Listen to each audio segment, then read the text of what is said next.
Oh. And on that note, what is going on, everybody? And welcome to another episode of the Series X podcast. That is right. We are live right now. Now, guys, do me a favor. I wasn't able to do my usual kind of like promotions and stuff like that throughout the day. I was actually at work. I was trying to pull a shift that I thought was going to be completely overtime, but I live here in Connecticut.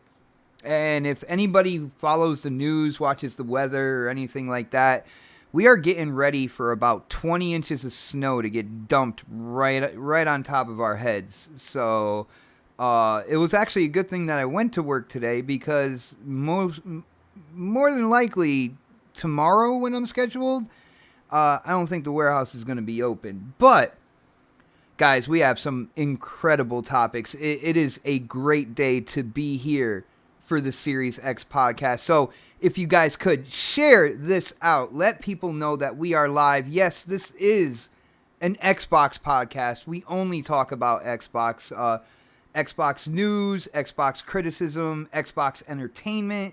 No mention of other platforms. We don't get into the console war drama, the console war BS, none of that stuff.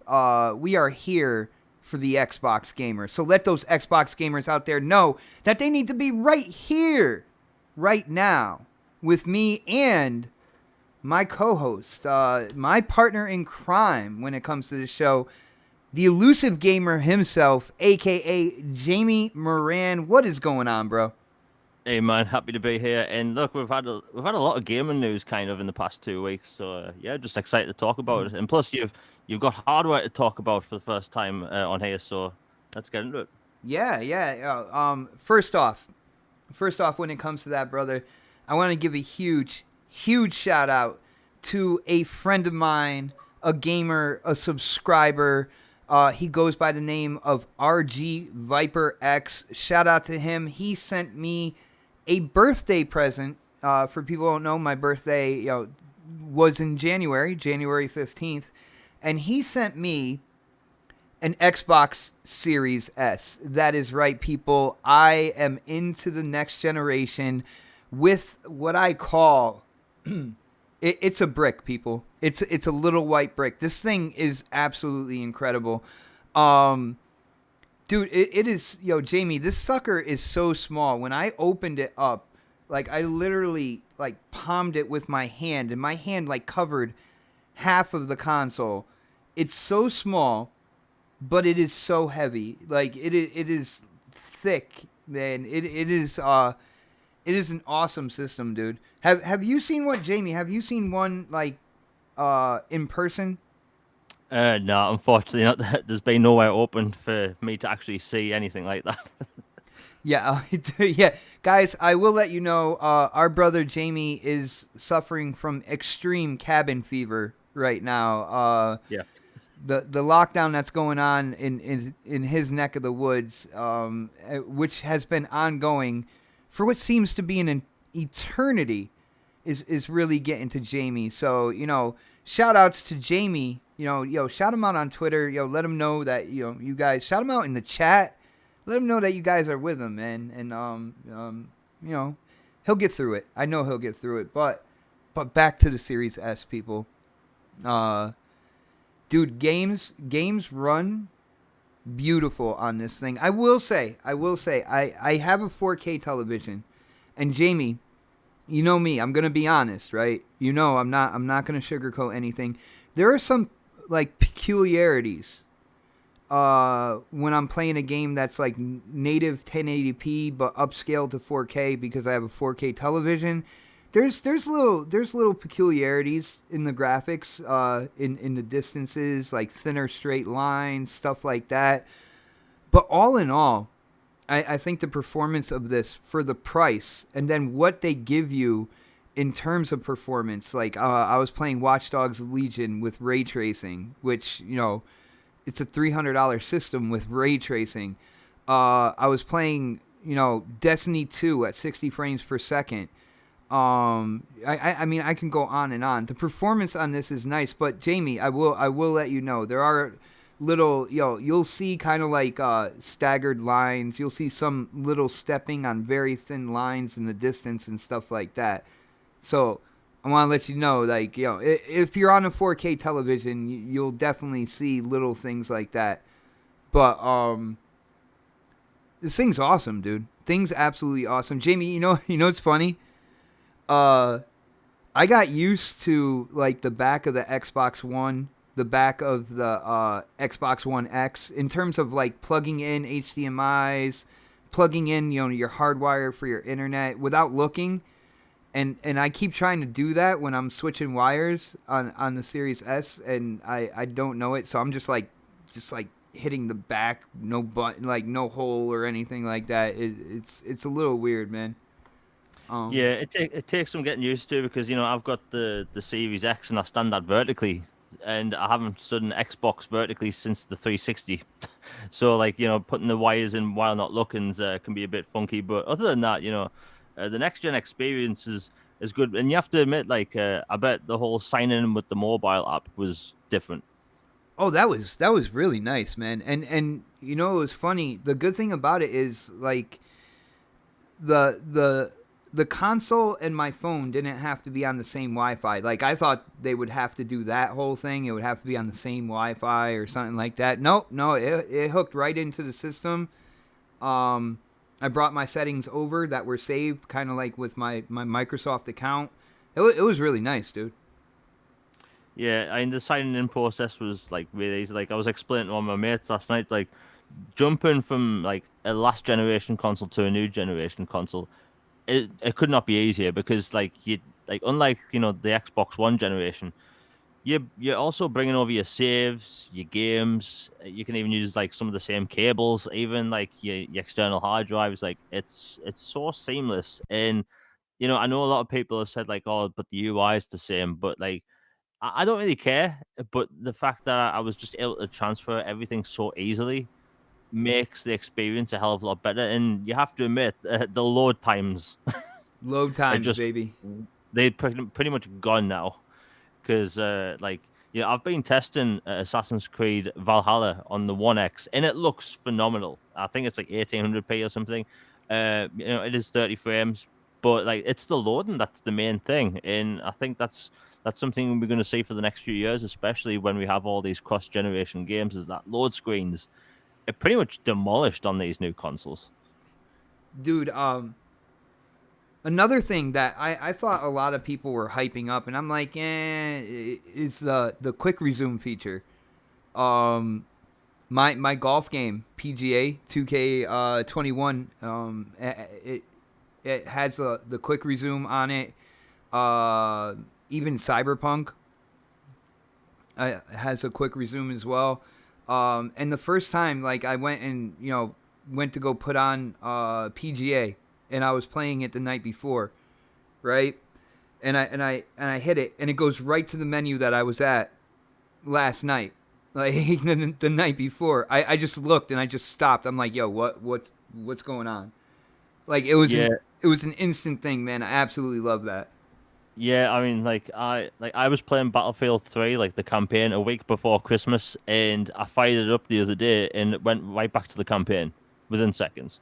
And it's like, I know people will say it's a gimmick, but the thing is, it's like, how long have people wanted to like fire up a game and have next to no loading?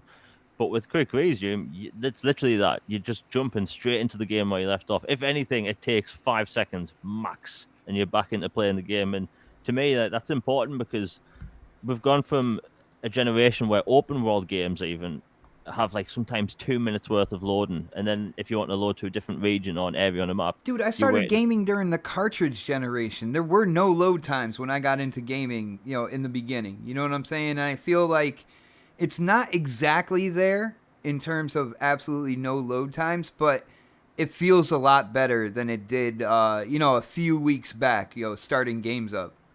Yeah, I mean, going from the Xbox One generation, I'll just mention that one specifically because like the open worlds are just huge. And if you played Metro Exodus, you could put the kettle on, watch Titanic, and then watch the 50% marker hit. And it's like the load screens for last generation were just ridiculous. Like honestly, a joke. Like Final Fantasy 15. I love that game, but it takes a minute and 10 seconds to load on last generation consoles, and it's like, it's impressive that the developers were able to make that on that hardware, but then you play it on the new systems and it's 11 seconds. And it's like, I know people were joking about SSDs before the whole like consoles launched, but like having them out in the wild, and I know PC gamers are used to this, but it's new for console users, and we're trying to get used to this because we've came from a generation where loading screens were just a joke. Like Red Dead Redemption 2, one of the best games ever made. It takes minutes to load on last generation consoles. And, even though it's 4K on the One X, bloody gorgeous, it just takes 2 minutes to load, and that's just too long. And we're jumping from minutes to seconds. And, I know I've said many times about this new generation, like, I don't necessarily think this new generation of consoles is a necessity purchase just yet for gamers, because we're in the middle of a pandemic. People don't have a lot of money, and people shouldn't be jumping at these new consoles now if they want a bunch of small benefits. That you've got the ray tracing, the loading times. We've got a hell of a lot more 60 frames per second games now, and that goes across all platforms. And the thing is, like, if you look at like the library we have now on next gen, most games are 60 frames per second, which is a far step away from last generation, where last generation, I remember in 2013, people like, right, we're going to get tons of 60 frames per second games, and it never happened. Not a lot of games last generation was 60 frames. We had races and the occasional FPS that was 60 frames, but unless it was a remaster or a racer or something, everything was at 30. But I'm playing games now at 60 frames, and it just feels so seamless. And it's like with the loading and that, it's just a nicer experience. Yeah, definitely, man. I gotta say, again, shout out to RG Viper X. Absolutely loving this system. I haven't really messed around with the controller. I gotta be honest with you guys.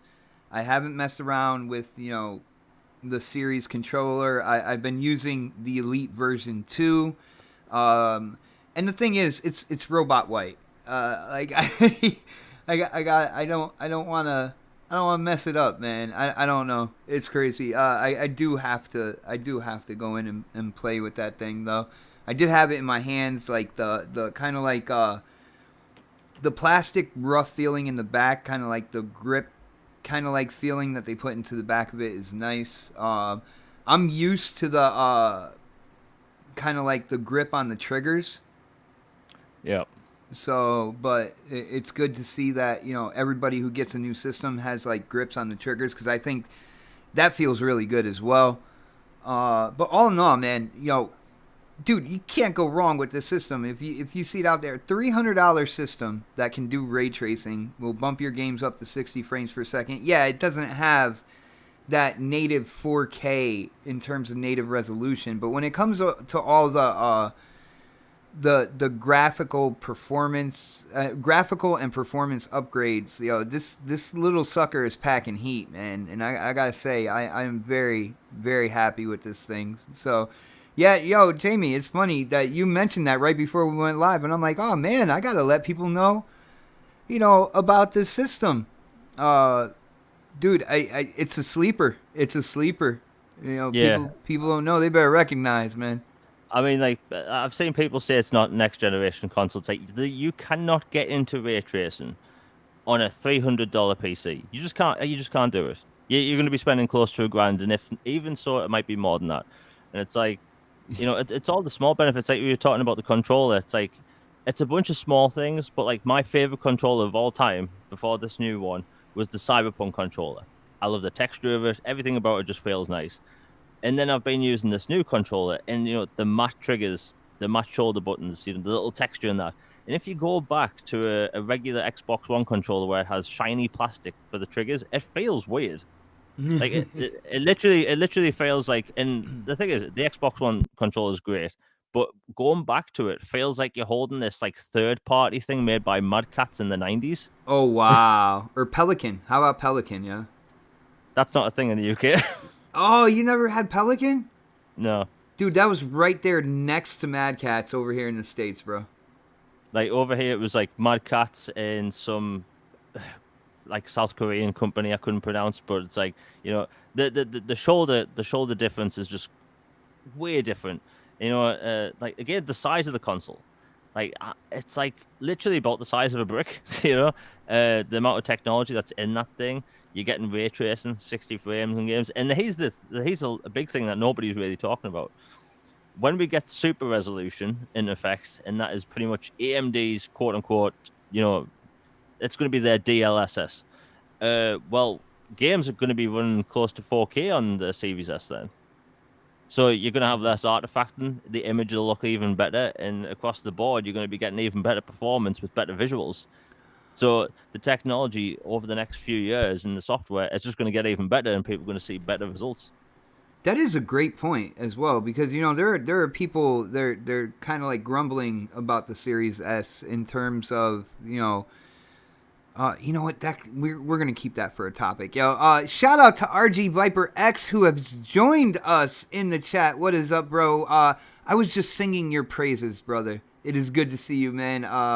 Glad you're here. I'm glad everybody is here. Shout out to all you guys. If you can, hit that thumbs up button. Share this out. Let the Xbox gamers out there know where to go, where to be right now. And it is here with me and the elusive gamer, a.k.a. Jamie Moran. Now, Jamie, it's time for me to switch up the gameplay here because we're going to get into our first topic. And I think a great way to warm up. A game just recently came out, and it came out day and date into Game Pass. It's a game a lot of people were looking forward to that have, of course, the Series S or the Series X because it is not playable on the Xbox One, people. That is right. It is next-gen exclusive, Series S, Series X, and PC. And, of course, I am talking about the Medium. Jamie, have you had a chance to play this game yet? Yeah, I've played for a few hours. It's good. Like every so often I play a game that is very different to what I'm normally playing. So, like 2 podcasts ago, I was raving on about Immortals Phoenix Rising, which everyone should play. And that was a nice step away from what I normally play because it was very Zelda-ish. In this, going into it, I was thinking, Silent Hill-ish. It's not like Silent Hill, but it's very refreshing because, like, the whole fixed camera thing throws people off. It's something different. It's kind of old, but the whole split dual world thing at the same time, it's impressive. Like, it's something we don't really see in horror games. So that's fresh. The soundtrack is amazing. The voice acting's good. The gameplay is very simple, but it does what it needs to. And there's a part where, and this isn't a spoiler for anyone listening. There's a part maybe an hour or 2 into the game where you're having to run away from something, and it's just actually impressive because the camera keeps switching between like the dead world and the living world, and it's just impressive.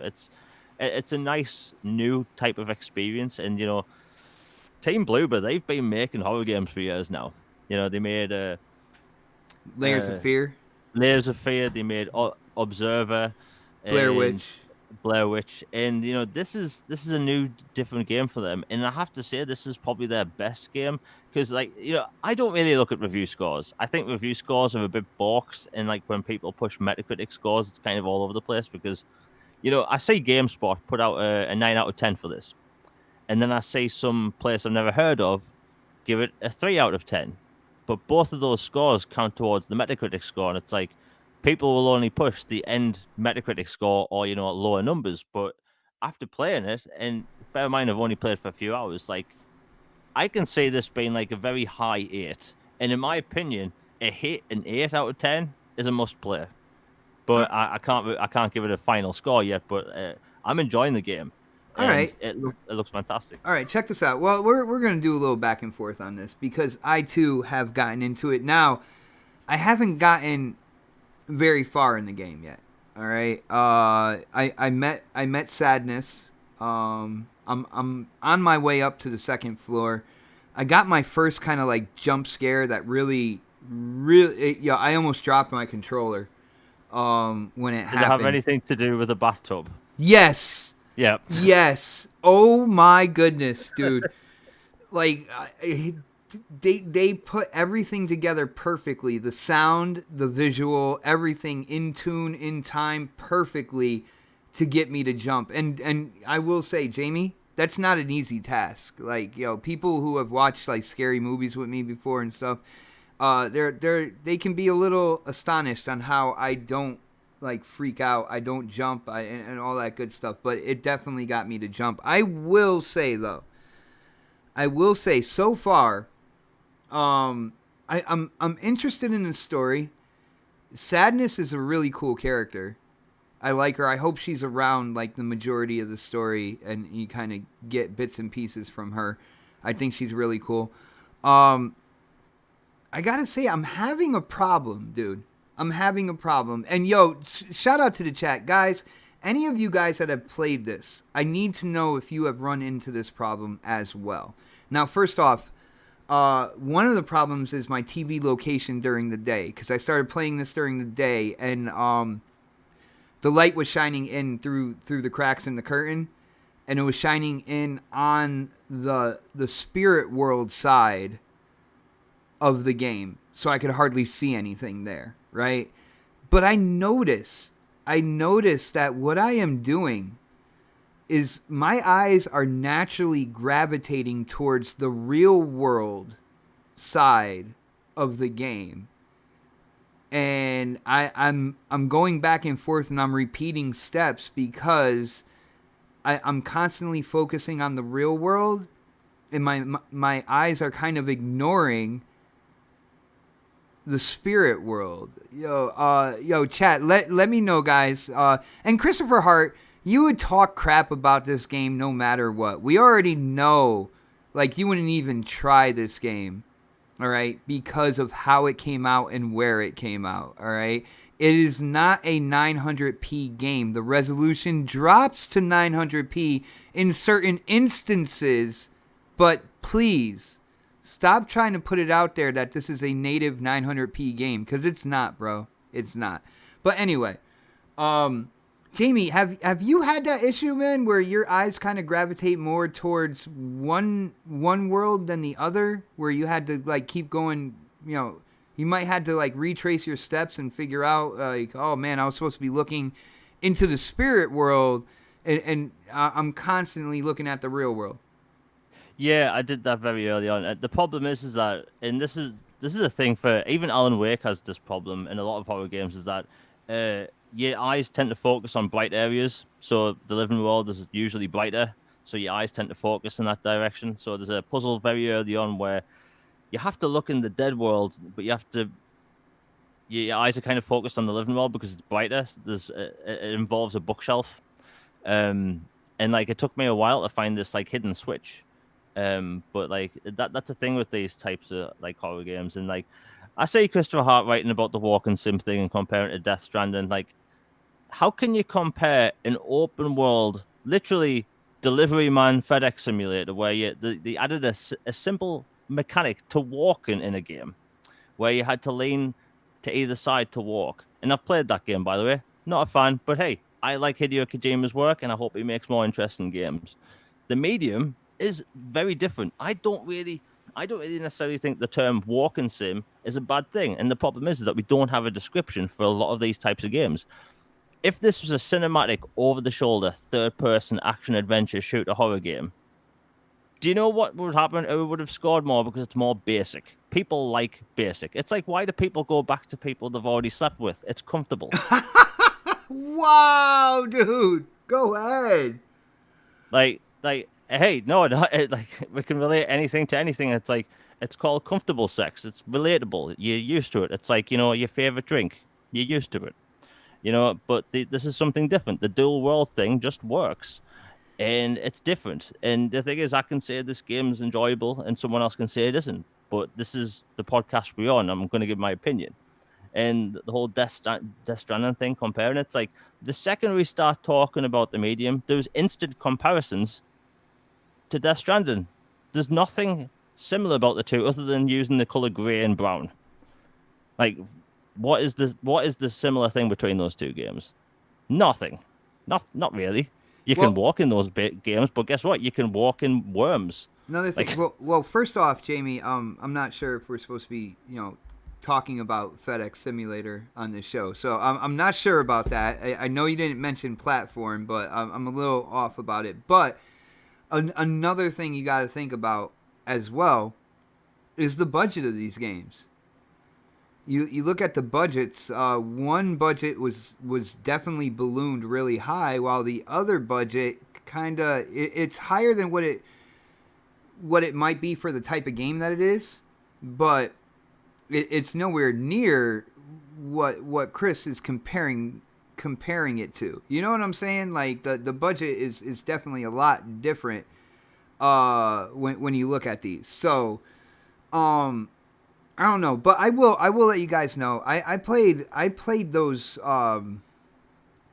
I played a couple games like Man of Medan, those types of games where I really loosely call them games, and I'm gonna play through the medium as well, and I want to see how close the gameplay is between like a game like Man of Medan or other games that I played when I had another system and the medium. So far, I gotta say, the game does start off slow.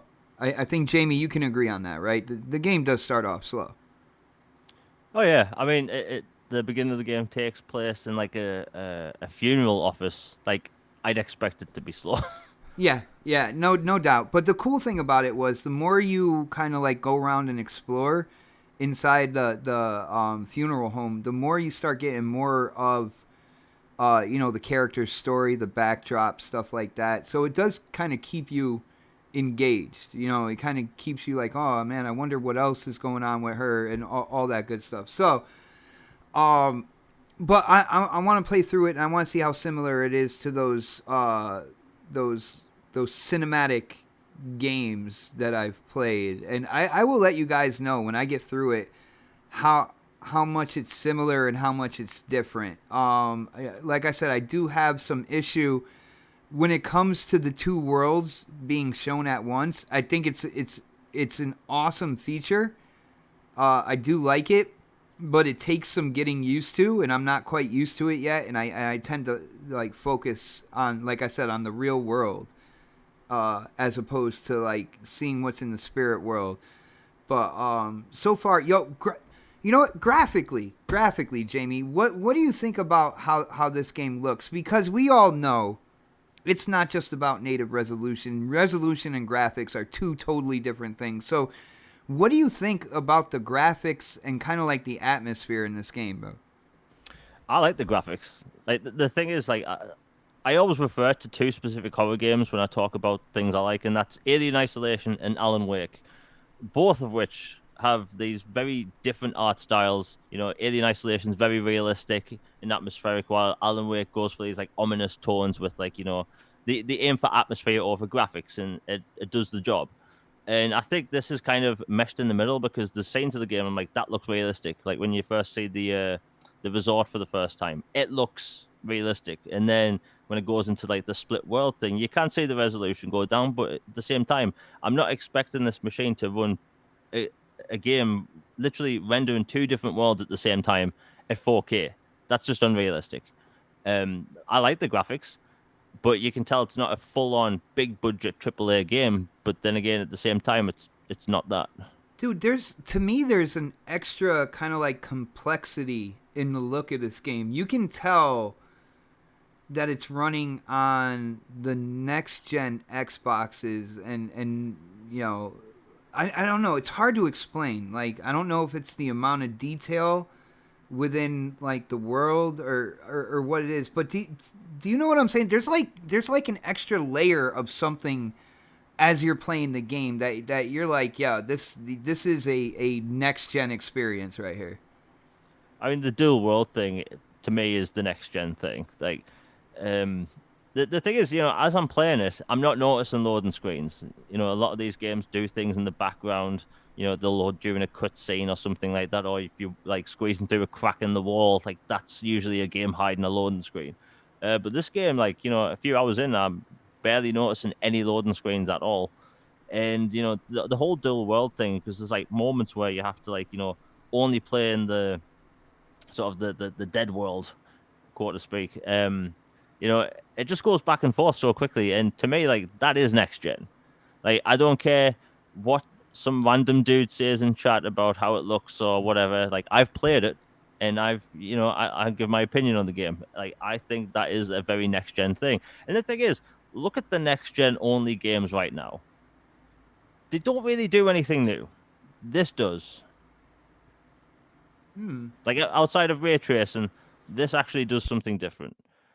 And like that is literally a fact. Like No, I definitely agree with you. There are games on the way for consoles that are going to be doing different things when it comes to next gen. But you're right, man. Seeing the two worlds kind of like side by side, and having your character moving exactly the same way in each world as you're controlling her, it is definitely a different experience. I do suggest anybody who does have Game Pass, which I know there are about 18 million people out there with Game Pass. So, if you have Game Pass, I would definitely suggest trying it out and seeing for yourself, because Jamie alluded to this, and we're going to talk about it real quick.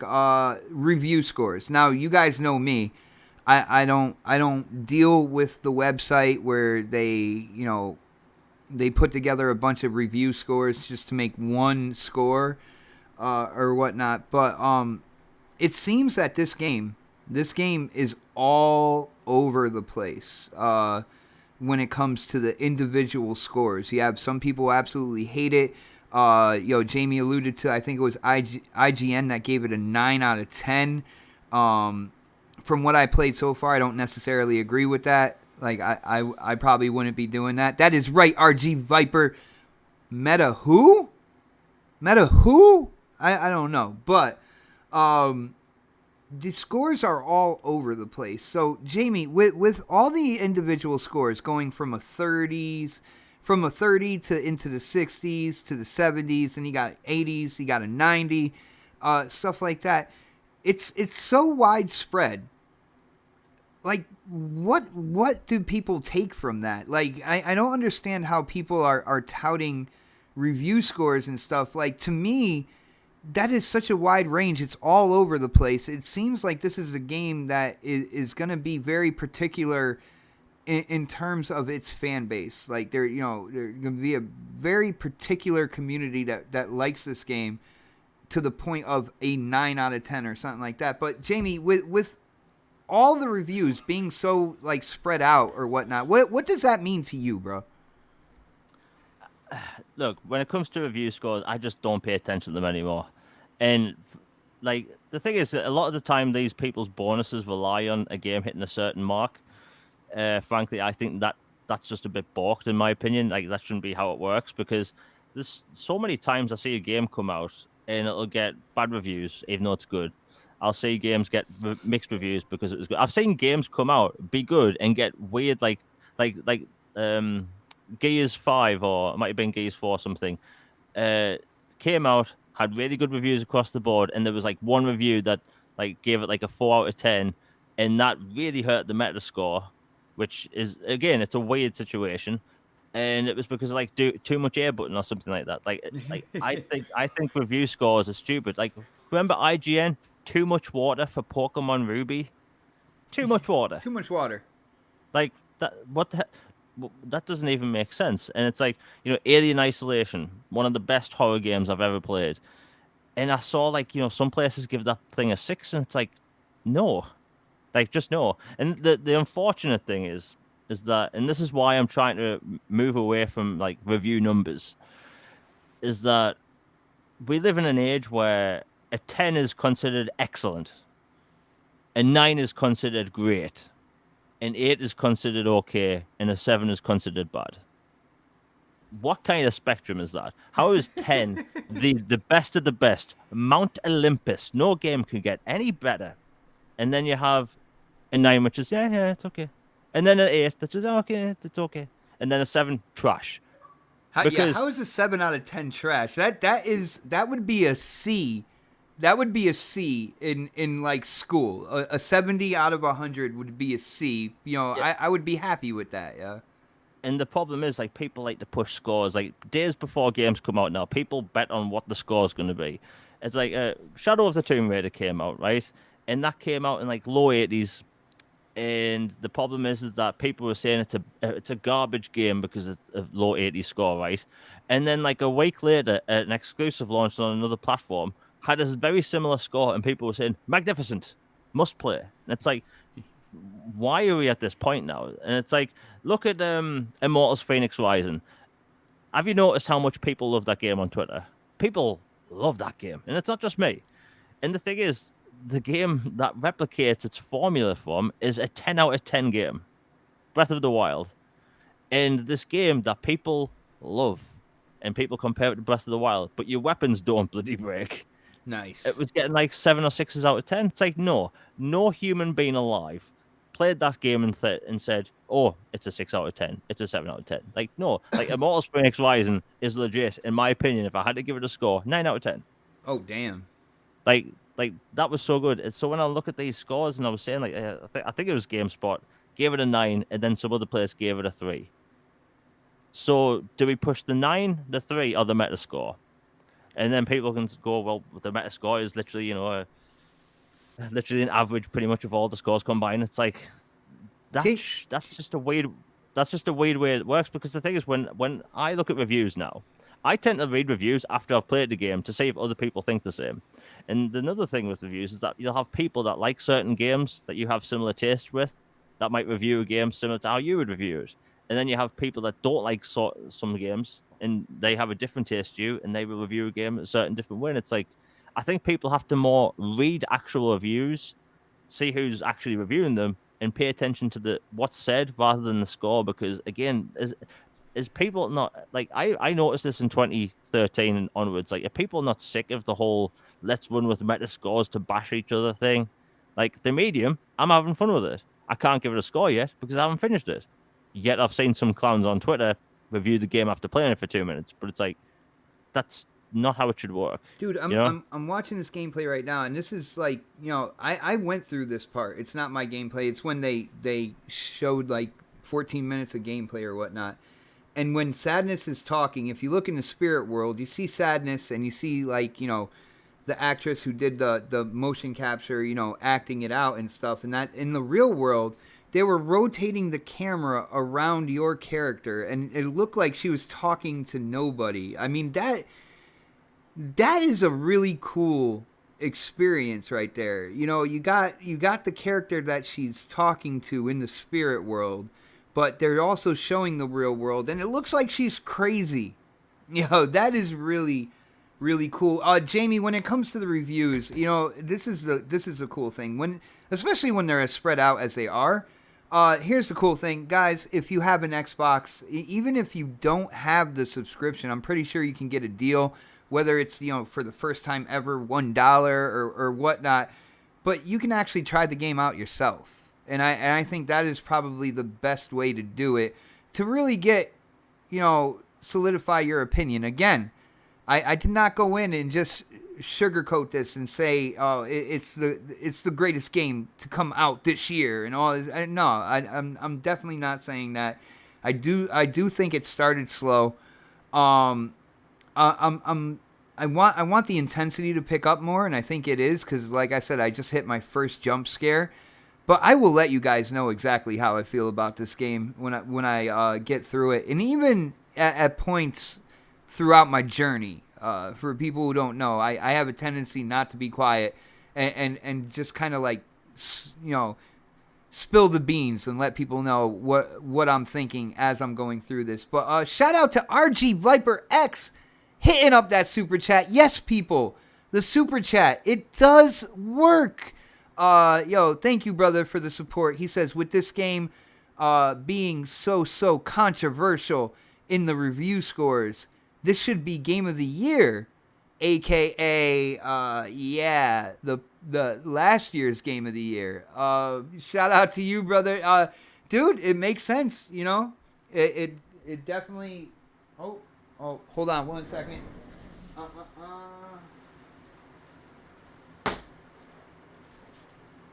Oh well. I forgot something very important, but yo, shout out to the friendly neighborhood Blue Shell hitting up that super chat as well. Thank you for the support, brother. Definitely appreciate it. He says the perceived quality of the games has become as political as the current political climate. It is no longer about the quality of the game, but what a gaming platform or political identity that the game represents. Gotta go. I'm not saying I'm not sure if you're saying you gotta go or if that's gotta go, but that is definitely true. Jamie, what do you think about that, man? Do you feel like, when it comes to video games, the gaming community, people on different platforms, it's gotten very political in nature, and it's not necessarily about the quality of the game anymore. It is. It's very political, and Blue Shell's right. Like, nail on the head. And the problem is, and like, Chris Hart, stop spamming chat with this nonsense. Anyway, like, people use it as ammo towards each other. Before a game comes out, people bet on what a game's going to score rather than what it's going to be. And here's the problem. Like, let's look at the Indiana Jones announcement where we got a CGI trail of a hat and a whip. I saw people saying or predicting what it was going to score off a CGI trail of a hat, right? And it's like, this is where people are at now. People just want to do this fodder thing. Like I see the success of the medium, they've gotten the recoup the cost of the marketing and the development. And to me, as a gamer, I see that success and think that's awesome. Those developers are going to continue to make games they love. And isn't that what we all want? But I saw people use this as ammo. It's like, is that where we're at now? And again, it's exactly political. People don't want to say what they want to say because, like, if someone has a generally bad opinion of the game, that's fucking fine. That's fine. If people love the game, everybody has fine. an opinion. But the problem is that when I saw like review scores start to come out, I saw some people on Twitter go, "It's a shame." Like, I'm saying these scores, and it's like, play the game yourself.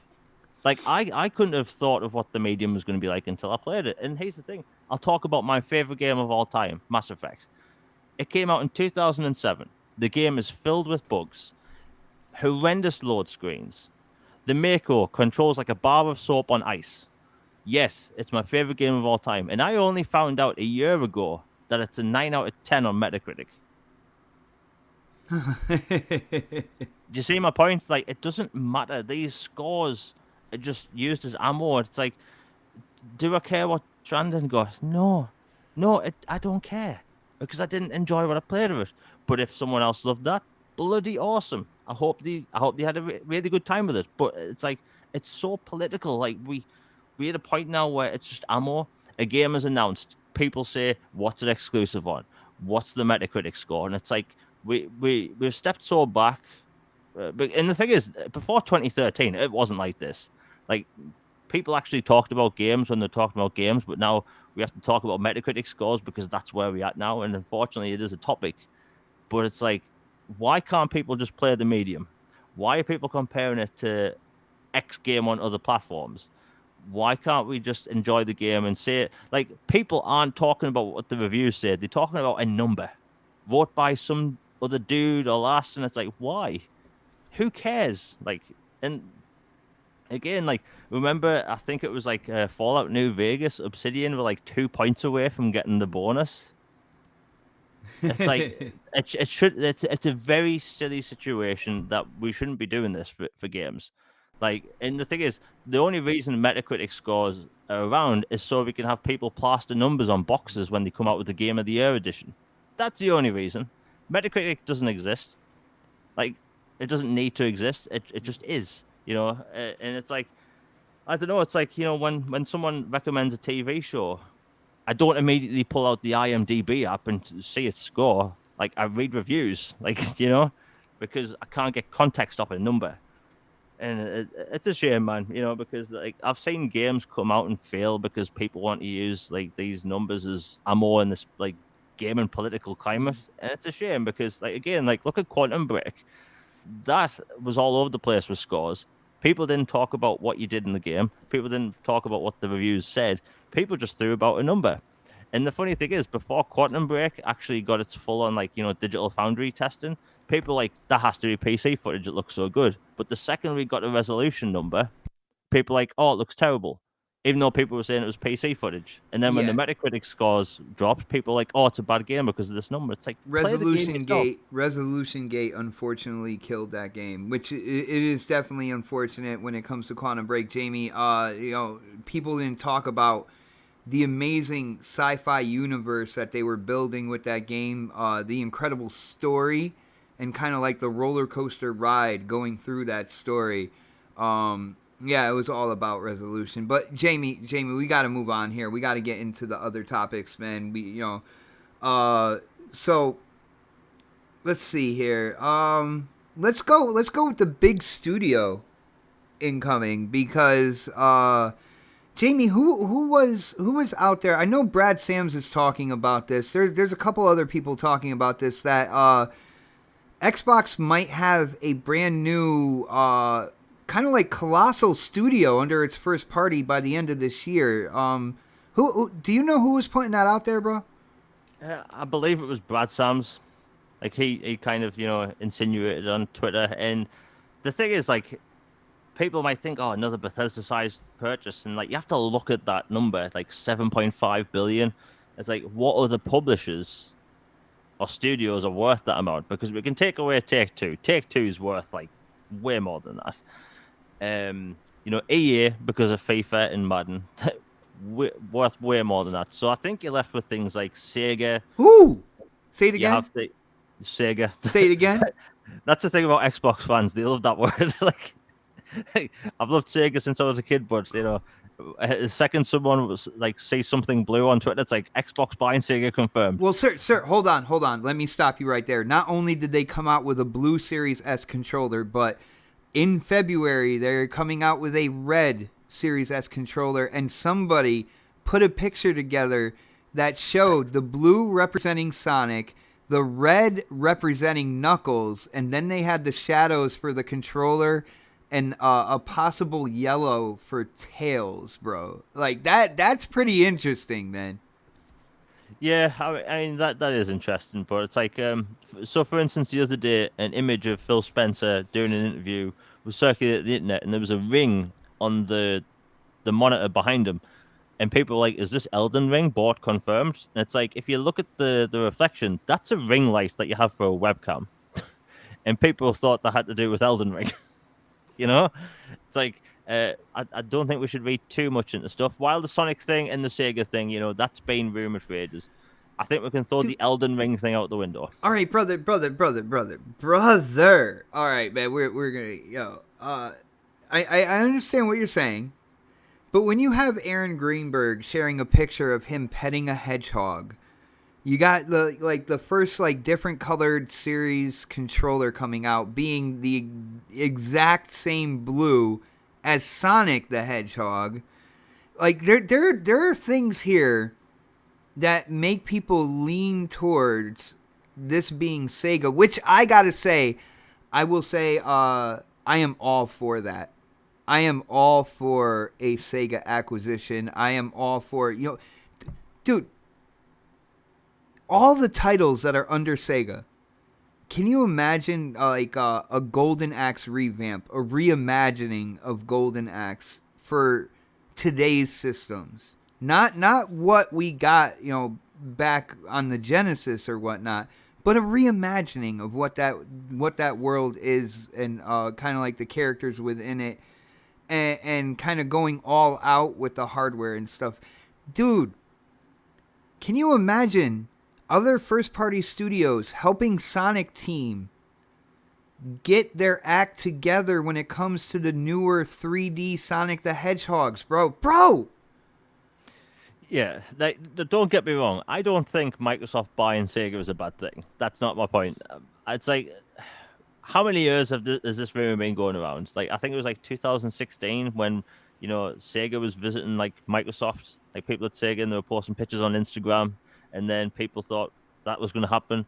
And then even I was like, oh, does that mean Vanquish 2 confirmed? It's like, I don't want people to get the hopes up. I'm just speculating the different studios, But like up with Sega, like, we have to look at other games that kind of generate money on a monthly basis. And that is Ubisoft, with Rainbow Six and all their games.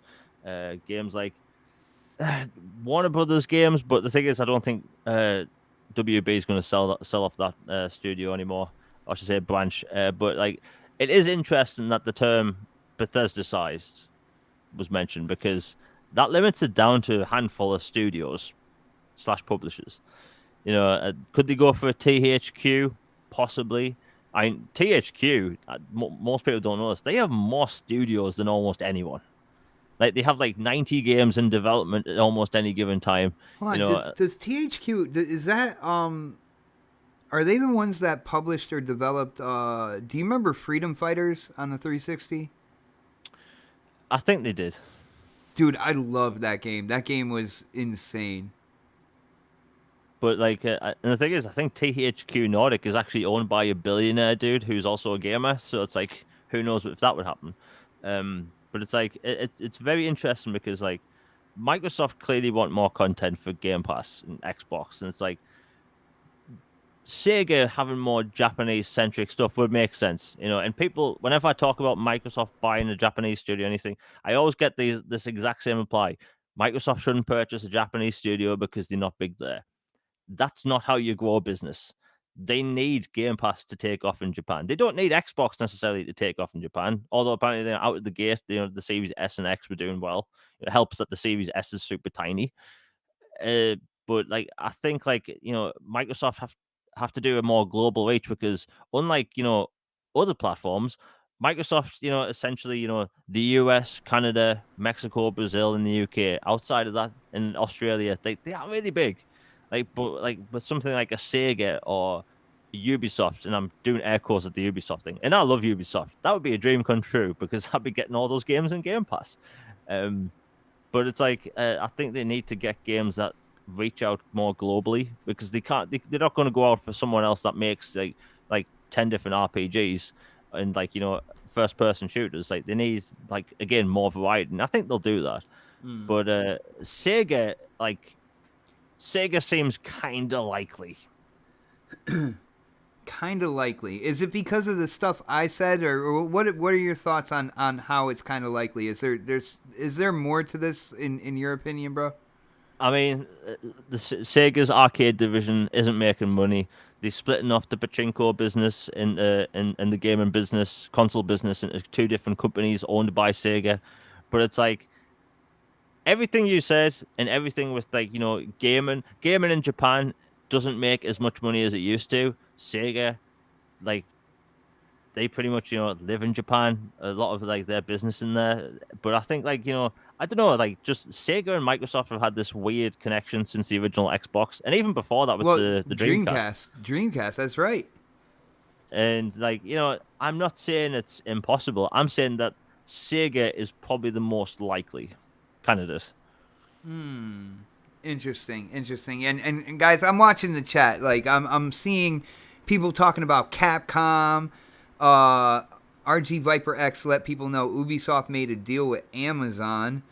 Shout out to Chipmunk saying Persona games on Xbox would be huge. Now Chipmunk, I'm gonna come from somebody who's never experienced a Persona game, but it's never really interested me. But for the people out there who like that, I keep hearing all these kind of like sexual innuendos when it comes to that game. I'm not really about all that. So, what were you gonna say, Jamie? No, just you mentioned the sexual innuendo thing because I'm on the internet. I do see the Persona memes, and some of them are wild. But I'm more. I guess you could say I'm more old school. I would be excited if I were working at Xbox that if a Sega acquisition happened and you automatically have another mascot under your belt when it comes to Xbox, that being Sonic the Hedgehog. Jamie, I'm a Sonic fan, right? Do you know? Oh yeah, and the thing is, well, here's a tangent about Sonic. Sonic, rivaled Mario back in the day. Like the Mega Drive and the Genesis.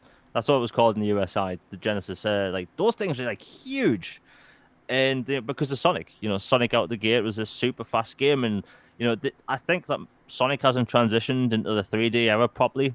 Like there were I think it was Sonic Adventure 1 and 2, and those were fun, but I don't think they didn't transition as well as other IPs to 3D, and that I think there should be something done there. Because if this purchase does happen, I can guarantee that we would see like a 3D Sonic in development almost straight away. Because the problem is with Sega, they need to get 3D Sonic to work.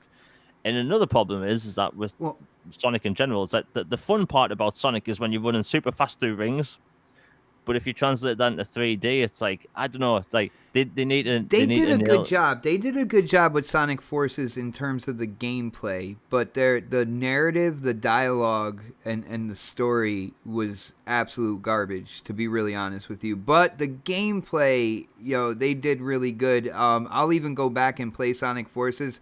Like, I'll just do like mission selects and select kind of like my favorite missions, and before you know it, like a couple hours went by, and I'm like, oh damn, like I already beat the game, so I'm not really progressing or anything like that. But the gameplay for the new 3D, the Sonic Forces game, was really good. Shout out to let's see, Agarados Henosis for hitting up that super chat, brother. I hope I didn't massacre your name, but he says, like, check this out, Jamie. Sega owns Creative Assembly, who made Alien Isolation and Halo Wars and Total War, on top of Atlas. Xbox acquiring Sega would be huge news. Shout out to you, Henosis, because when you put it that way, man, that sounds like monumental. Jamie, what do you think about that, man? Did you think of it like that? Yeah, funny thing is, a while ago when people were bringing up like top 10 studios you'd like Microsoft to own, like they been one of the top ones of Creative Assembly, because I love Halo Wars, I love Alien Isolation, and Total War is badass on PC, but like they would be probably one of the best candidates because they can range from horror to RTS games, and that's kind of a really good combo. And again, like I could see it being likely because of someone like Creative Assembly. And then, you also have the Yakuza developers. Like, Yakuza has a fan base on Xbox now. I know, right? And the thing is, I see people posting all the time in the Xbox community, like, Yakuza memes, clips, screenshots, and it's like there's an active community online now from the Xbox platform for Yakuza. And again, that could be another big purchase because Yakuza is one of the biggest, like, Japanese franchises. So if they could get that, like, the more I think about it, Sega's pretty likely, Yo, shout out to Callie.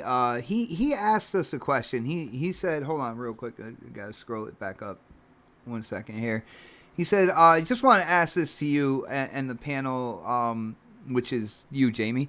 For another publisher as a possibility, Embracer Group could be a possibility. He says, in case you don't know, Embracer Group owns a lot of indie devs and publishers like THQ Nordic and Saber Interactive. Now, does he mean that Embracer owns THQ Nordic and Saber? Or because if Embracer just owns indie developers, then I don't see it being that thing. That's not a Bethesda-sized thing. But if they also own THQ Nordic and Saber Interactive, that makes the pot a little sweeter. It makes the description a little more in line. Jamie, do you know about Embracer, and what do you think about his question, bro? I must admit, I've never even heard of them. But if they do have like some sort of connection with THQ, and the thing is, there are like tons of like smaller developers and stuff, and you know what? I am actually scrolling down Embracer Group's website now, and they have ties to Saber Interactive, THQ Nordic, Koch Media. So I mean, there is a connection there. Justin in the chat said Embracer has like 50 studios. He said it would be a management nightmare to acquire all those. Yeah. I'm scrolling down the list. That does include THQ Nordic, and that's probably too many studios. like games ranging from Saints Row to Goat Simulator to Dead Island, The Darksiders, Metro, MX vs ATV, Kingdoms of Amalur, Time Splitters, Satisfactory, Wreckfest, Insurgency, World War Z is just a few. They own Deep Silver too. Oh. I like Deep Silver. I do. Wow. Well, they have range. Yeah, there's definite range in that portfolio, but like Justin said, he said it's like 50 studios. I I think that's biting off a little more than you can chew by trying to grab all those studios, man. Yeah, and the thing is, I think another reason why these rumors are coming about is because Amazon, Google, they all looking for studios to buy right now. And the truth is, like, would you rather Microsoft own THQ? I'm just using them as an example, but would you rather Microsoft own THQ as opposed to Amazon? You know, Yeah. and and the thing is, like, I don't do cloud gaming. That whole what's it called, Amazon Luma. I care that little for it. Like, I'm not going to be one of those people that games on an Amazon service. That ain't me. Google with Stadia, no, thank you. Like Microsoft, like I've got the console, like and plus, like the best thing about Microsoft is that their games are going to be available on Xbox, mobile, and PC. Whereas with Amazon and Google, you're limited to mobile via streaming and PC via streaming and tablet via streaming, and that isn't for me. Um, Ooh. so Well, like my bad, Jamie. My bad. I just because yo, the chat's on fire right now. You guys are absolutely awesome. Thank you guys for putting in all this input. As I'm listening to Jamie, I'm also reading the chat. Guys, I can multitask from time to time, and I'm in a good period of multitasking right now. And RG Viper X hitting up that super chat one more time. He says, with EA Play being a part of Game Pass, could that be a precursor to an acquisition of Electronic Arts? Jamie. Yeah, no.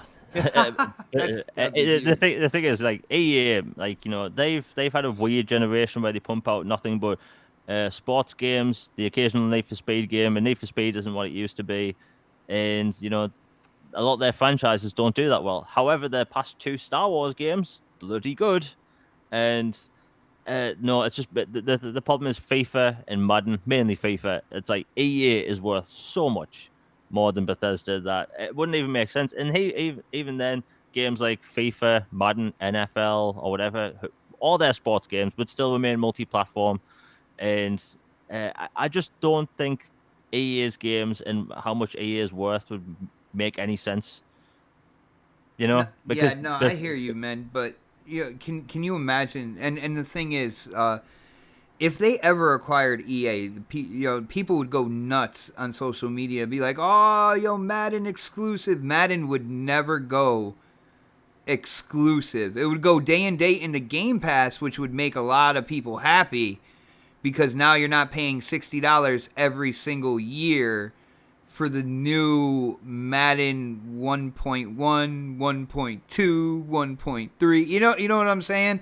But other than that, like Madden, FIFA, those games would definitely stay multi-plat just because they are cash cows across the gaming community on multiple platforms. Yeah. yeah, and the thing is, EA is worth like 41 billion. Oh, okay. Yeah, So, no. so yeah, so like Microsoft isn't going to do that. I put it like this, but this is how much money FIFA makes for a year. When they came out with Mirror's Edge Catalyst, they came out and one of the higher ups at EA came out and said like, we make enough profit off something like FIFA to put out a game like this at a risk. Like they put out a $70 million game or whatever at a risk, and a first person parkour action game is very risky.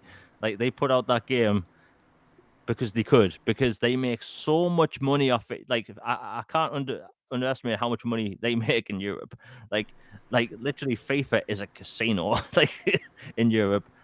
Like in the UK and Europe, like FIFA pack openings make bank on YouTube Oh, yeah. because that's big. And EA reap the benefits of that, and people lose the homes to like buying too many packs. Like so yeah, it's not happening. No, and you had me at the 41 billion. I'm like, yeah, no, that's not Bethesda size right there. That is over 5 times Bethesda size right there. So no, but I think it's interesting. I personally, I'm hoping and I'm praying it is Sega. Yo, shout out to Justin in the chat. He said that Xbox needs a mascot without a gun, and I'm like, you know what, bro? You're right. You are right on that. They tried it back with the OG Xbox, with like Blinks the cat, and they had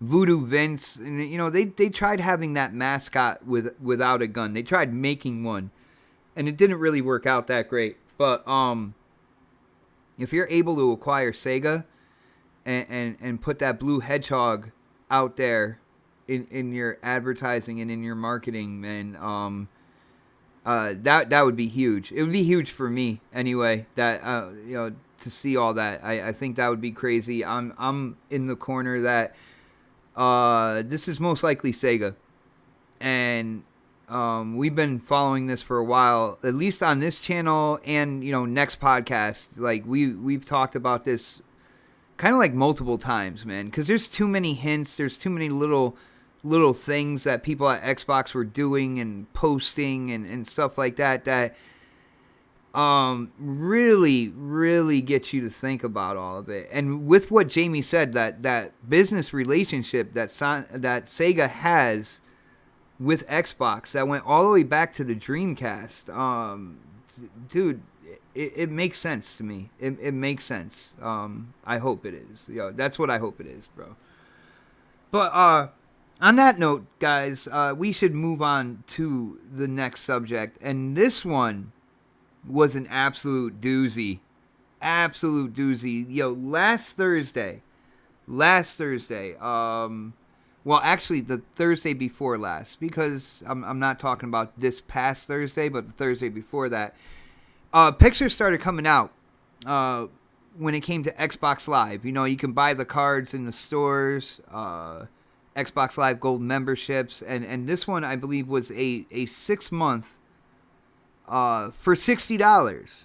And it started doing its rounds around social media, and people are like, yo, Xbox is trying to double the price of Xbox Live Gold, and there are people out there pointing it out, all sorts of craziness. And we didn't really touch on it on next podcast at that point in time because there was nothing confirmed, right?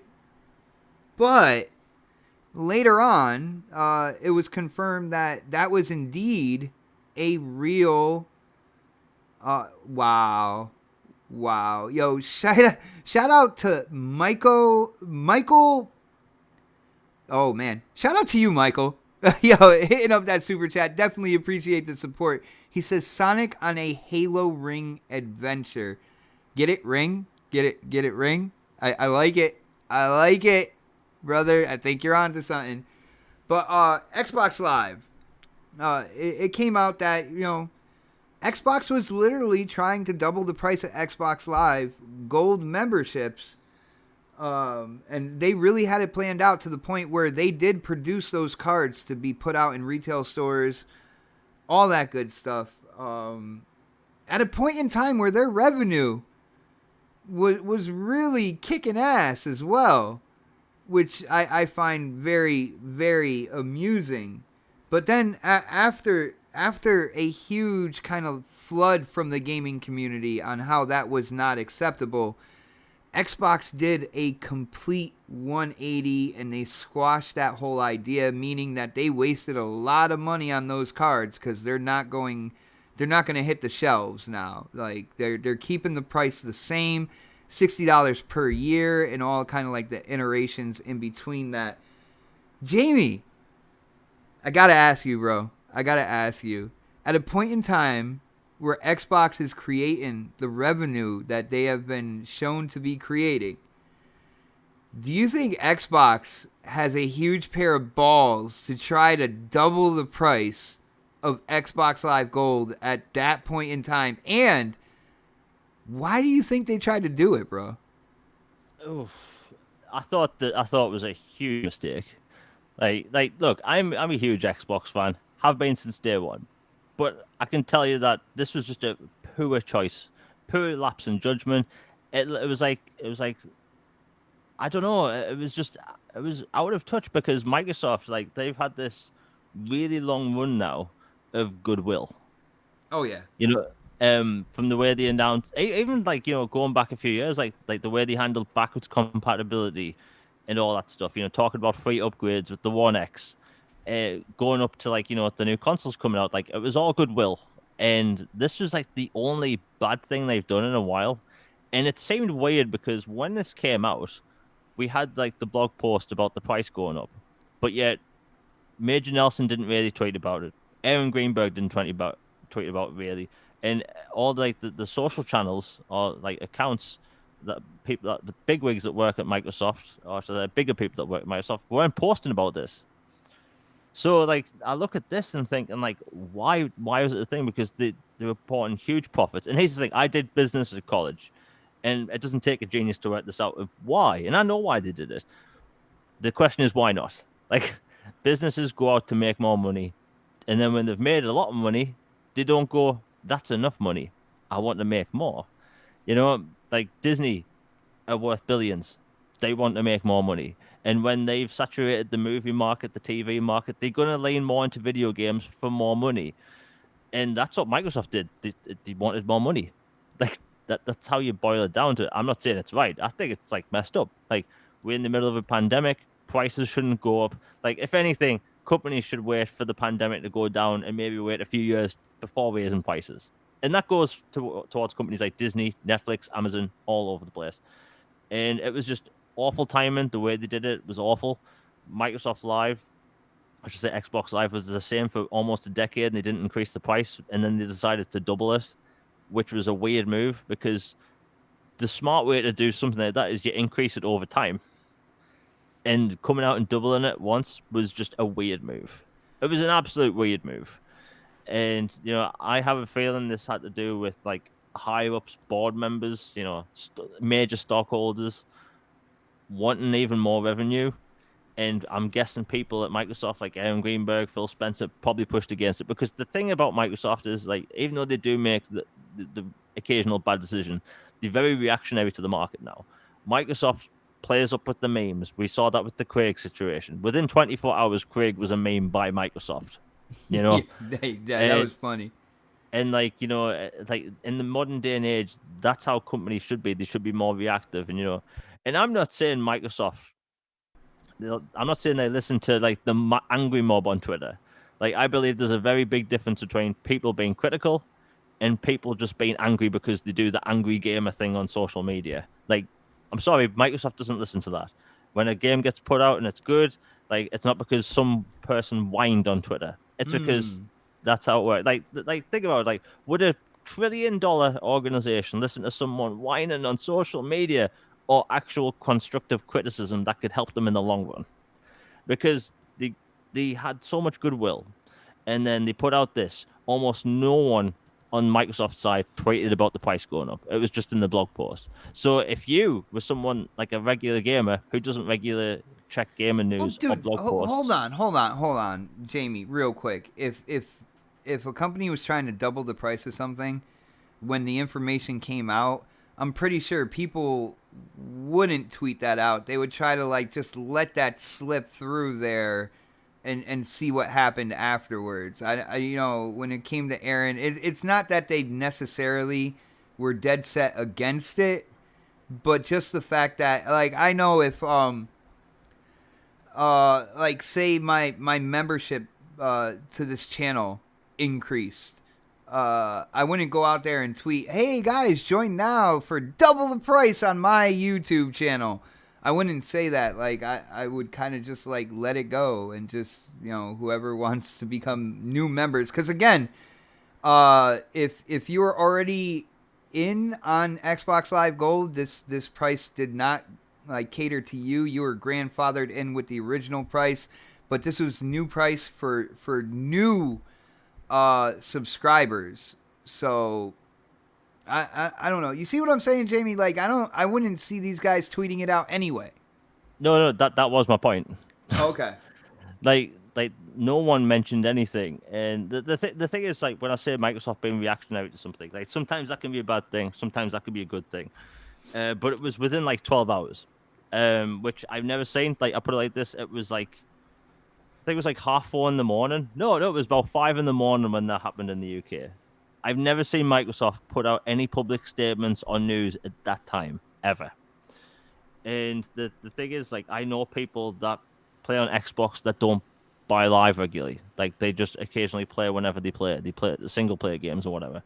And it's like, this would have really impacted them, especially if auto renew got turned on, because sometimes when services change the terms of service, auto renew gets turned on. So a lot of people could have just randomly had this big, price hike without realizing it. So like the way going about it wasn't right, but they reacted to it. And the thing is, I was looking back and like, why are they doing this? And I think one of the reasons is, and like, the media talked about this nonstop for 12 hours. Everyone on Twitter talked about this nonstop for 12 hours. And like, we didn't see this pushback for Microsoft, I should say, for games getting a $70 increase. Because when I noticed 2K mentioned like the price going up, I think it was like last May or something, there was this small pushback online and nothing really came about it. And then when, the other company, Sony, they Whoa! came out and Oh my goodness! it needs to be said, because I and can't I'm not defending believe anyone. you, sir. I'm trying to get my point out here. It's that games going up to 70, and I'm just going to talk in dollars for the point. Games going up to 70 in the middle of a pandemic was allowed.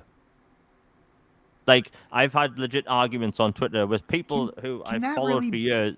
Can that really be the same thing though? Like, I understand the price hike and kind of like the negativity from that in terms of $10 more for a game, but we're talking about a service here that, on a platform in which, if you do want to play online multiplayer, you're going to play that service. Where with the games, I mean, eventually they go down in price. You might be a fan of the franchise and you might be upset it's $70 at first, which is only $10 more. But over time, that game will hit the bargain bin. That game will be on sale, stuff like that.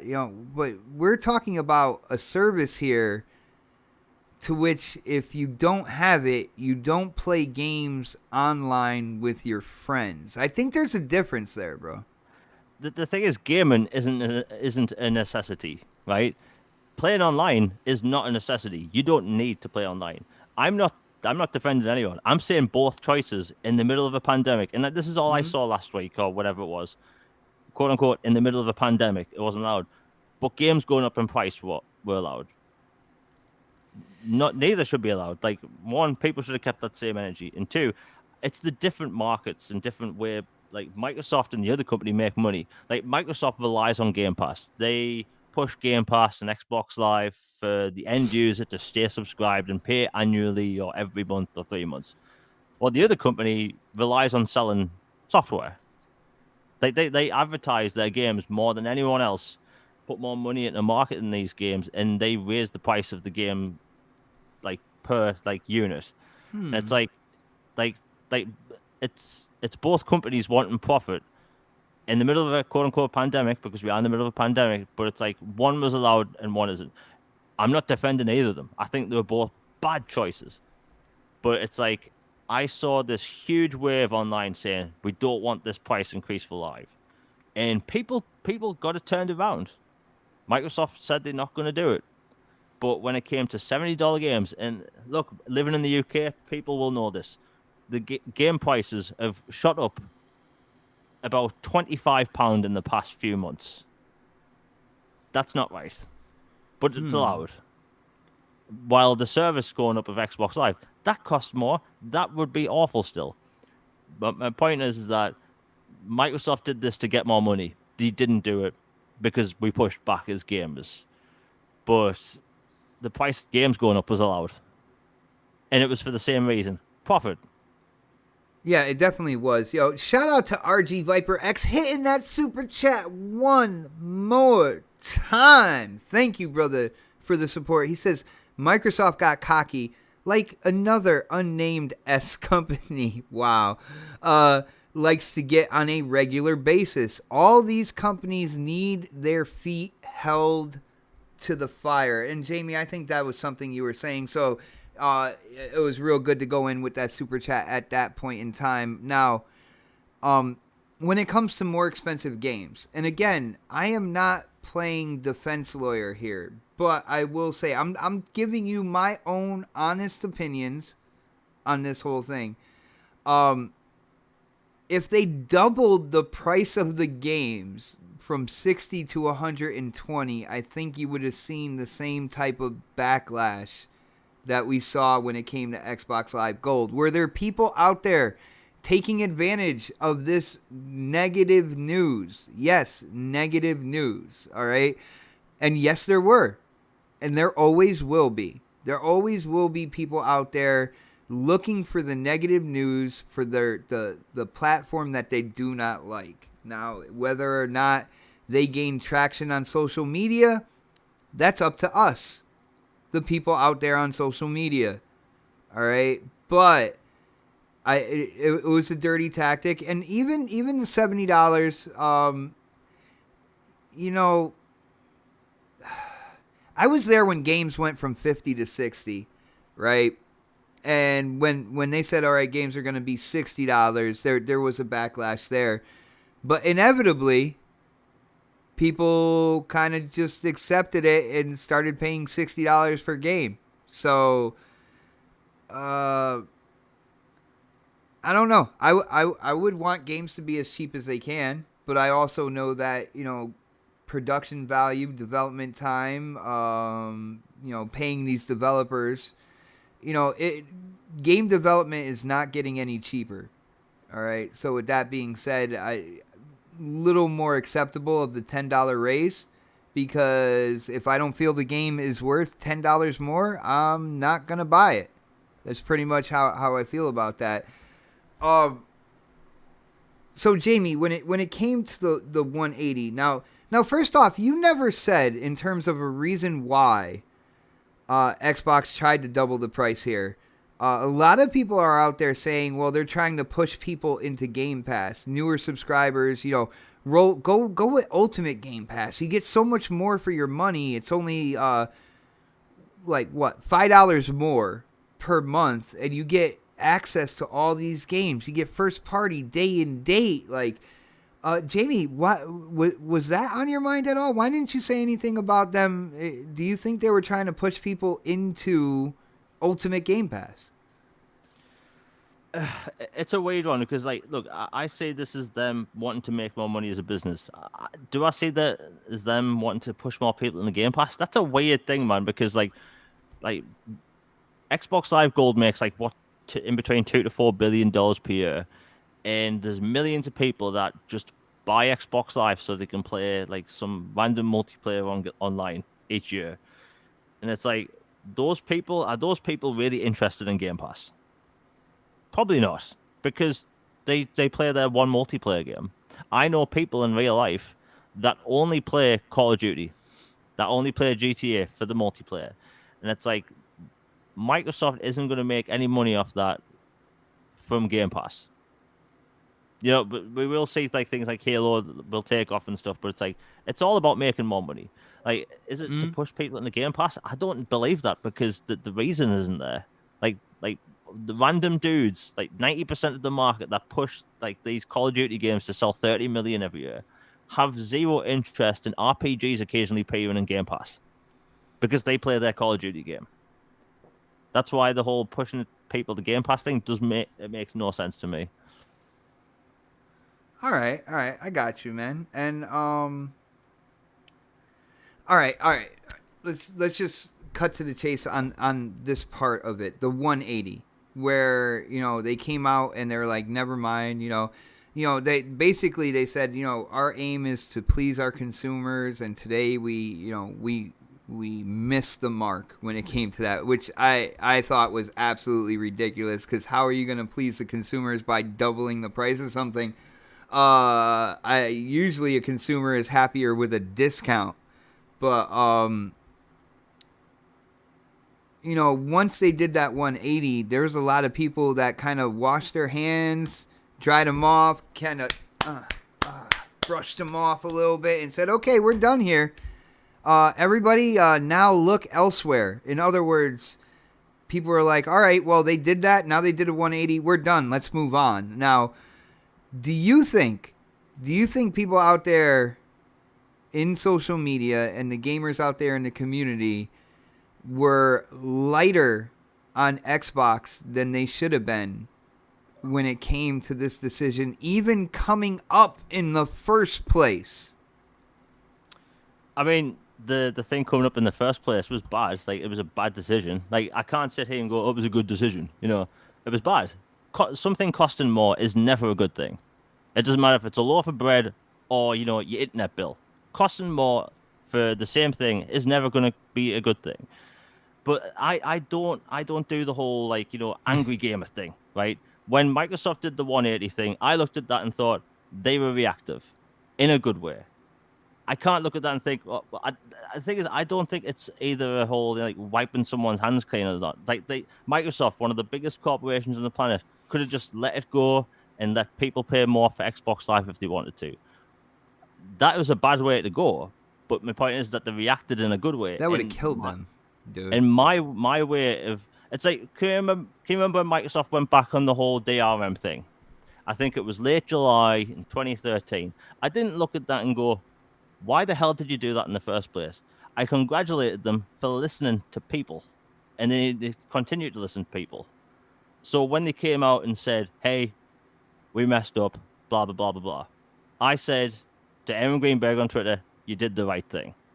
Because I can't look at someone making a bad choice, then doing the good thing, and then scolding them for it. Because what's the point? Like that just doesn't make sense to me. Like, they messed up, they corrected course, and I said the right decision. I can't pretend to be angry over something that isn't going to happen. I hear you, bro. Like, I don't know. When it comes down to it, I still know people mentioning a certain kind of like hacking situation that happened a couple generations ago on a certain platform, you know, when they're arguing out there on social media. And that's why I said that, because it's like, you know, you're gonna hold the feet to the fire. Thank you, RG Viper X, because now that saying is in my head. You're gonna hold the feet to the fire from one particular company. You need to do it for both, you know, and to see. Oh, yo, what up, Killer Scorpion?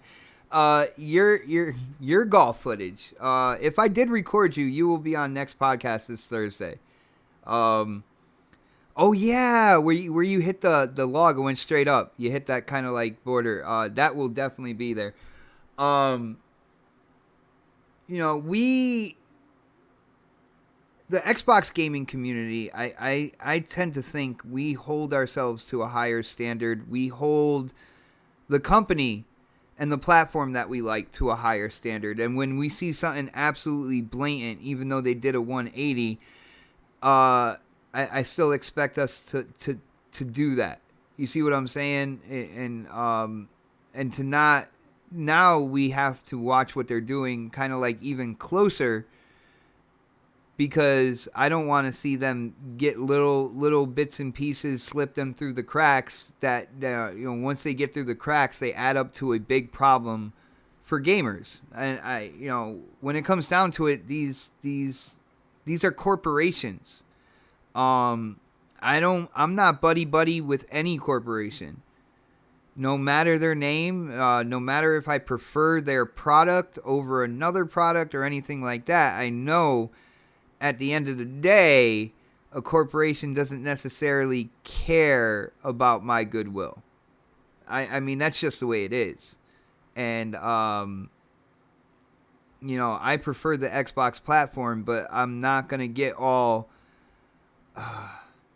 I'm not going to get all loose and gushy for them. You know, when I see something as blatant as this, I'm not going to be happy about it, and I'm going to let people know that I'm not happy about it. You know, and now I got to watch what they do a little bit closer for you know, at least within the recent, you know, kind of like recent future, kind of like moving forward. I don't know, Jamie. Do you think I'm crazy for thinking that way, or Well, my opinion is that people should think that way no matter what. okay? I don't think Microsoft's our friends. It's a bloody $1 trillion organization. I think people should always be wary of, you know, big businesses because it's not because of this. I should think, right, I'm going to look out for Microsoft now because they may pull a tricky one at some point. It's like, no, they're your business. They could do this at any time. I know people that have been screwed over by credit card companies and then they've got an apology the next day. I know people that have been hacked by certain gaming services and they've been apologized to. But the end user changing something, the whole being, games being free to play now and the price not going up. It's like gamers, this is my point. Gamers need to continue that and not only speak up when it's only Microsoft, because again, game prices have gone up £25 in like the past year or two or whatever in the UK, and it's like that is a joke, and it was allowed. People let that happen. No one was vocal on Twitter, but the second Microsoft wanted to raise the price, which is also bad. My point is, people need to mention bad stuff for gaming in general. Whether someone's been ripped off at GameSpot or GameStop, whatever you call that store. Like, if you've been ripped off at the store, be vocal about it. If someone's wanting to charge more for games, shout about it online. Make a point. Be critical. If Live's going to go up, if Netflix is going to go up, be critical. Mention it. My point is, I'm not giving Microsoft this, thanks for like not changing anything. I'm saying I'm acknowledging them. They messed up. They're changing it. People are going to benefit from this change. It's a win-win situation. They shouldn't have done it in the first place, but at the end of the day, that goes without saying.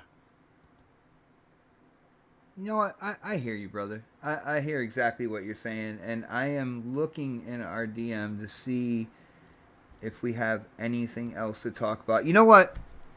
We're gonna roll right into that because this will be the last thing we talk about, bro. All right. So with talking about, they were planning on doubling, the gold subscription.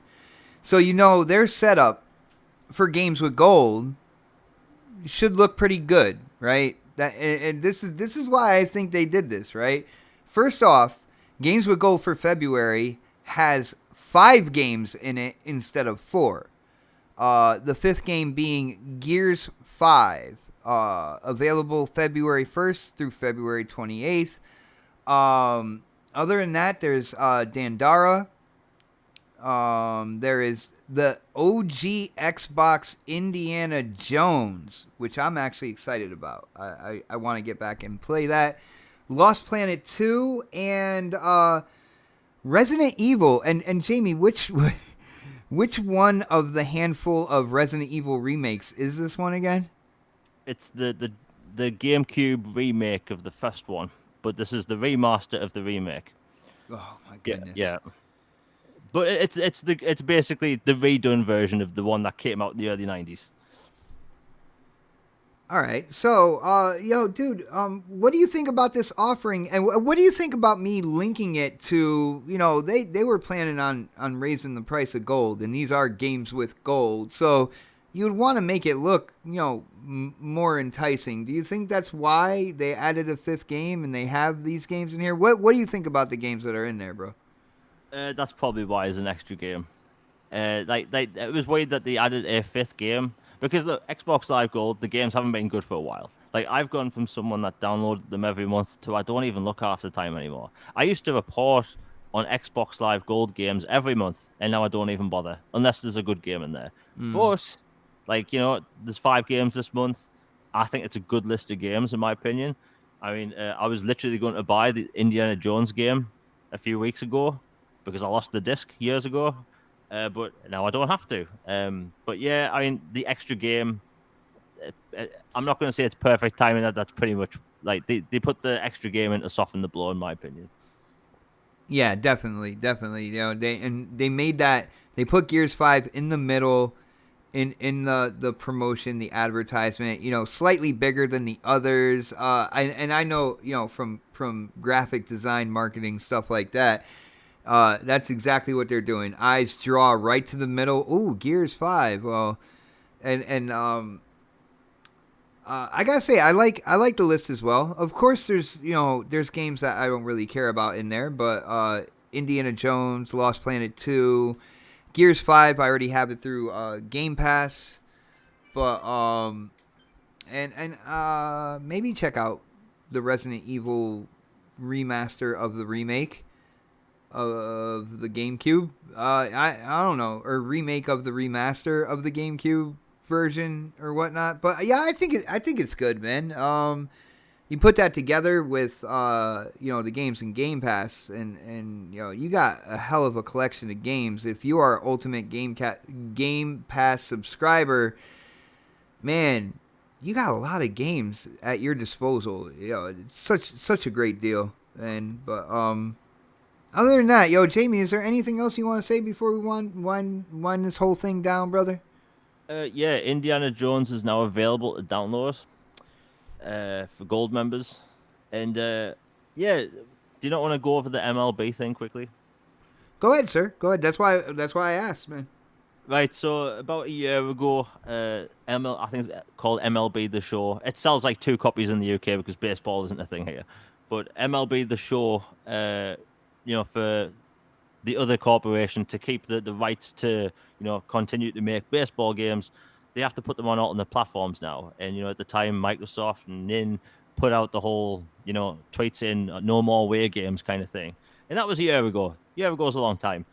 And now, I believe it was actually 2019 because they had to wait for a certain thing to pass. But it leaked last night, the box art for the new MLB The Show game. And there was also Xbox art thrown in there. Now, people are debating online whether it's real or not. But the truth of the matter is that they have to start making them baseball games multi-platform to keep the license. Yeah. So whether the games come day and date or later on is one thing, but it just seemed odd that the cover reveal is coming this next week. Yes, that Xbox thing leaked last night as well. So it's like it's likely. I'm thinking. And here's the thing. I think they're doing the right thing to keep the license because, like, even though baseball isn't really a thing in the UK, like, I don't want 2K to get access to more money. And 2K basically turn their basketball games into, casinos.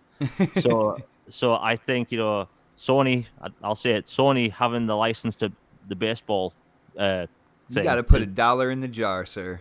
Yeah, I think them having access to the MLB license is better for everyone because we've seen what 2K does. We've seen what EA does with their sports games. So it's a win-win. And plus, if it has cross-play, everyone wins. Yeah, I mean, that's true. And, it was slotted for this year for that game to go multi-plat. And there are a lot of Xbox gamers out there. They haven't had a baseball simulation in quite a while. Since 2K, I believe. Which, I gotta say, 360? Early 360 era? So it has been a while. So baseball fans are absolutely excited. The ones that have one console, and it wasn't the console that a baseball game was on. Now you're getting one every year here on out, and I know there's a lot of people excited for it. I'm a sports nut, man. I'm a New York Mets fan. Yeah, go ahead and laugh. It's okay. But when it came to baseball games, I was never. I got into them a little bit, but I never finished a season or anything like that. Very, very methodical. I do like pitching though. I do like pitching. I like outthinking the batter in the batter's box. I definitely like doing that, but I don't know. It just. Baseball never really caught me like that. He said, stop sleeping on RBI baseball. I said baseball simulation. All right. So, I don't know. It is what it is, man. I am excited. I believe, Jamie, it's going to be day and date, by the way.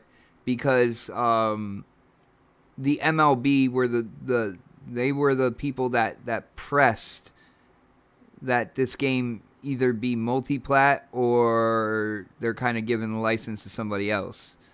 So I think it's going to be day and date. I don't think they're going to do anything, leaning towards one side or the other. Anderson? What? Midway, I have no idea what you're talking about now, bro. Yeah. But yeah, no, I don't know. I think it's cool. I'm happy for the baseball fans out there. Yo, Jamie, wouldn't it be an awesome thing if this game went into Game Pass? That would be interesting. Like, I don't know if there are any outside of like the EA stuff. Like, there aren't really a lot of like sports games like on Game Pass at the minute. And I'm sure there's like 2 people in the UK that would take advantage of that. Because again, baseball isn't a thing. But yeah, I mean, you never know. I mean, the thing is, we're in a realm of weird possibilities now, where we're getting games on other platforms with each other's logos at the beginning of the game. And hey, like, and again, like I've said, I'd rather them have the license as opposed to 2K. I do not want 2K to make any more money because they kind of scummy the way their business practices are. And hell, they don't even let people take screenshots in BioShock. Like that's left me a bit salty. Damn. But yeah. All right, I got you, brother. But I believe that's pretty much it for now, man. We gotta wind this down. I gotta go make some hot pastrami sandwiches. We didn't eat dinner yet. But guess what, guys? I will let you know. My job just sent text messages out to all workers, and we're not going to work tomorrow, people. Hopefully, the electricity stays on because we're going to be getting blizzard conditions from 1 p.m. to about 7 p.m. tomorrow over here in Connecticut. So that means I will be around to play games with you guys. Definitely add me on Xbox Live. It is Xbot448. And if you have PGA 2K21, you definitely need to add me. And I will add you to the golf crew. Yo, shout out to Killer Scorpion. Shout out to Midway. And everybody out there representing the golf crew that is blowing up right now in the gaming community. It is good to see everybody in the DM just getting together and having fun playing 18 holes of golf. And, Jamie, I will say the parties, when we go in golf, the Xbox Live parties are absolutely insane, man.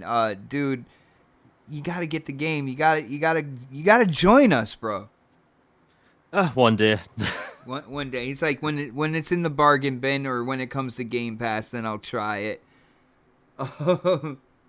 But Jamie, another show in the books, man, and absolutely stellar job as always. We are getting into our outros. You are the elusive gamer on YouTube. You got to let people know what you're doing on that channel, and definitely, you guys got to subscribe. It's in the description below. You got to go over there. You got to subscribe. This dude has quality content. Let them know about that. Let them know about social media and anything else you're gonna be up to, bro. Yeah, man, it's been a good show. In the next week and a half, we're gonna have some Mass Effect news, very likely, in the next week and a half. Just putting it out there. But recently put a video out on my channel about all the Xbox games currently in development, some announced, some unannounced, and I have new videos coming out this week. And I know I've said for a while I've been trying to get videos more out regularly again. I had problems with my new PC, but I have the new gaming PC back. I should say editing PC. It's back now. So once I get things set up, I'm going to try and get maybe 4 videos out a week, and then maybe some longer form stuff like Let's Plays and stuff. But yeah, that should be on the Elusive Gamer. Should have a video out in the next 2 days. And my social media is JamieManUK on Twitter, where it's just gaming and stuff. Nice, brother. I am glad we did the show tonight, man. There was so much stuff to talk about. We needed to come out here and share our opinions. Shout out to the chat. You guys have been absolutely amazing tonight, The feedback, the interaction, all the stuff that was going on in the chat. Thank you guys so much for all the love, all the support. Definitely appreciate it. I will say this show, I don't know if you guys have noticed it or not, it comes on like every other week now because of my job, and kind of like the situation when it comes to my partner in crime over here. I can only do it on the Sundays where I'm not working. So I gotta say, shout out to Jamie for being, so flexible and understanding with me when it comes to this show. I must have put this guy through absolute hell, going from the planning of the show up to going live, and then changes in between. I think I'm driving him to pull his hair out. Not only that, but he can't leave his house either. So I can only imagine what I have done to this man. I have aged him by like 20 years, I bet. But Jamie, thank you so much for hanging with me, bro. I love doing this show with you, man. Yeah, it's always a pleasure, man. I look, maybe it's due to the past year. Like I was beginning to get grey hairs anyway, so it's all good. It's all good. I'm stuck in the house. I'm going nowhere. Yeah, I'm not going anywhere. They won't let me. I'm not going anywhere. But again, shout out to the chat, yo. Thank you guys for all the support. So tune in the next time. You know what? Follow me on Twitter. It is xbot448. You will know when, Series X podcast is going live. Not only that, you'll know when the next podcast is going live. You'll know when me and my homies over here are golfing. You'll just know everything that's going on. So follow me on Twitter at xbot448. But until then, guys, keep it gaming. And as always, keep it Xbox. Have a great night.